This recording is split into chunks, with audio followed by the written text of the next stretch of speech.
Rome called him a slave, but history remembers him as a legend. His name was Spartacus. Once he was forced into chains, sold like an animal, and trained to fight as a gladiator for the amusement of the Roman crowds. Day after day, blood stained the sands of the arena, and the roar of the people demanded more. But Spartacus was not born to kneel. He dreamed of freedom. One night, in a storm of rage and courage, he and his fellow gladiators broke free.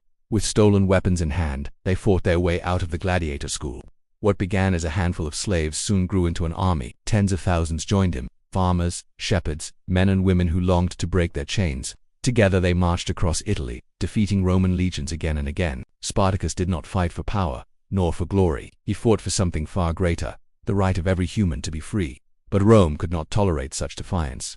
The Senate unleashed its might. Legions surrounded Spartacus and his army.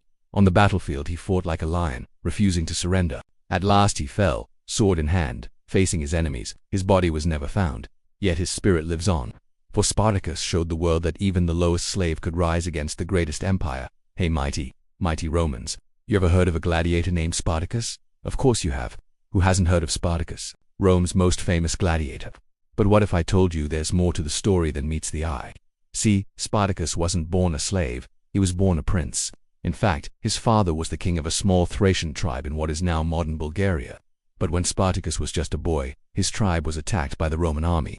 His parents were killed, and he and his sister were sold into slavery. Now, normally, a handsome young slave like Spartacus would be put to work in a Roman household. You know, wait till master gets home. Make sure you don't set a foot wrong. But Spartacus was different. He had dreams of freedom.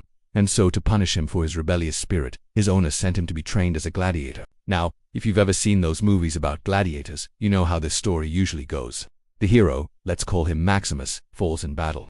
But not before he's avenged the death of his family and restored the emperor's son to the throne. The end. But Spartacus's story didn't have such a neat ending. In fact, when Spartacus fell in battle, his body was never recovered. Some historians even say his head was cut off and sent to Rome as a warning to other would-be rebels. Yikes. Talk about a bad ending. So remember, kids, when you're watching those history shows about gladiators or watching movies about ancient Rome, just remember, Rome wasn't just a place, it was a state of mind.